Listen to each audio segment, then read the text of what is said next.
Good day, ma'am. Today, our group will discuss two of the most urgent environmental issues we face: pollution and climate change. Pollution affects the air we breathe, the water we use, and the land we depend on, while climate change intensifies extreme weather, threatens ecosystem, and impacts on human health. Understanding these problems is important because they not only harm our environmental but also affect our daily lives and future. In this report, we will explain their causes, effects, and steps we can take to reduce their impact. Air pollution, breathing in danger. Air pollution is the presence of harmful or excessive substances in the air that can have negative effects on humans, animals, plants, and the environment. These substances can be in the form of gases, particles, or biological molecules and can come from natural resources like volcanic eruptions or forest fires or human activities like vehicle emissions, industrial smoke, and burning fossil fuels. Air pollution negatively affects the environment by causing smog, which reduces visibility and harms plants, and animals. Harmful gases can create acid rain, damaging crops, forests, and water resources. Pollutants also contaminate soils and contribute to global warming, leading to extreme weather and rising sea levels, which threaten wildlife and ecosystem. Source of air pollution. Air pollutions come from both human activities and natural sources. The main causes include vehicle emission, industrial emissions, burning fuels, agricultural activities, deforestation, and forest fire natural source. Well, when it comes to air pollution in relation to climate change, the causes of warming, air pollution releases greenhouse gases like CO2, CH4, and N2H, which trap the heat at the atmosphere. Black carbon also absorbs sunlight, raising temperatures. Major sources includes vehicles, industries, fossils burning, and agriculture. Consequences: rising the temperatures cause extreme weather, melting ice caps, rising sea levels, and changes the rainfall patterns. These effects threaten ecosystem biodiversity and human communities.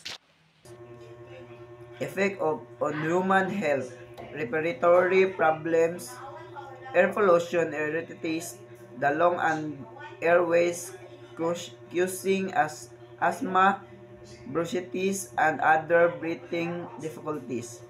Cardiovascular disease, pollutants enter the bloodstreams, increasing the risk of heart attack, stroke, and high blood pressure. Allergies and irritation. Exposure to smoke, dust, and ozone and trigger allergic reaction, coughing, and irritation of the eye, nose, and throat. Prevention and mitigation.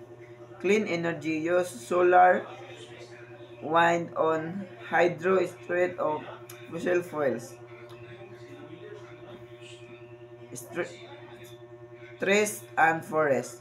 Plant trees and protect forests to absorb pollutants. Clean, cleaner transport. Use electric bicycles and public transport. Personal action. Reduce, reuse, recycle, and save energy.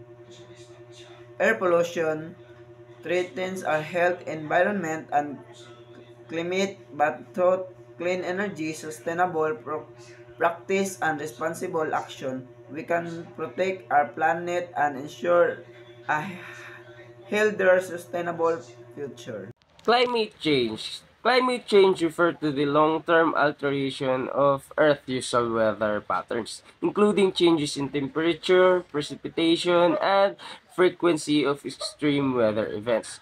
It is primarily caused by the increase of greenhouse gases in the atmosphere such as carbon dioxide, methane, and nitrous oxide. which produced by human activities like burning fossils, deforestation, and industrial processes. Climate change seriously affects the environment. Rising the temperatures melt glaciers, raises sea levels, and causes coastal flooding. Altered rainfall leads to drought and water scarcity. scarcity. While stronger storms damage ecosystem, it dispels habitat, threatens the biodiversity, and can cause soil degradation and reduce agricultural productivity.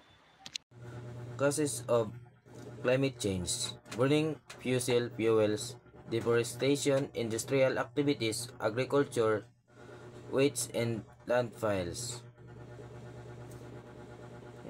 Climate change occurs when greenhouse gases like carbon dioxide, methane, and nitrogen oxide trap heat in the atmosphere.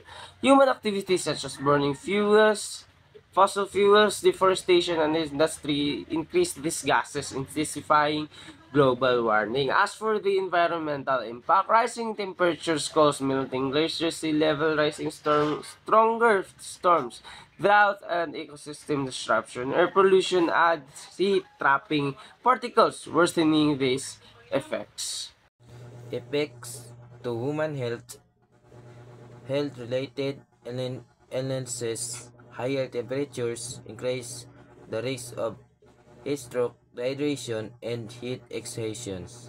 Spread of disease: changing climate expand the range of disease-carrying insects like mosquitoes, causing malaria and dengue outbreaks. Food and water problems: droughts, floods, and crop failures lead to malnutrition and waterborne disease. Prevention and mitigation: renewable energy, use solar, wind, or hydro to reduce greenhouse gas emissions. Forest protections: plant trees and preserves forests to absorb CO. Sustainable agriculture: reduce, maintain, and nitrous oxides from farming. Individual actions: conserve energy, reduce waste, and use eco-friendly transport. Climate change endangers, endangers our environment, health, and resources, but through renewable energy, sustainable practice, and responsible action, we can protect our planet and secure a safer, sustainable failure. In conclusion, pollution and climate change are challenges that affect every community, every ecosystem, and every generation. But by understanding their causes and impacts, we gain power to make informed and responsible choices. Through cleaner energy, proper waste management, and sustainable practices, we can protect our environment and secure a safer, healthier future. It let us all make small steps that lead to bigger changes. Because caring for the planet is responsibility we share. And that's all for our report, ma'am. And thank you.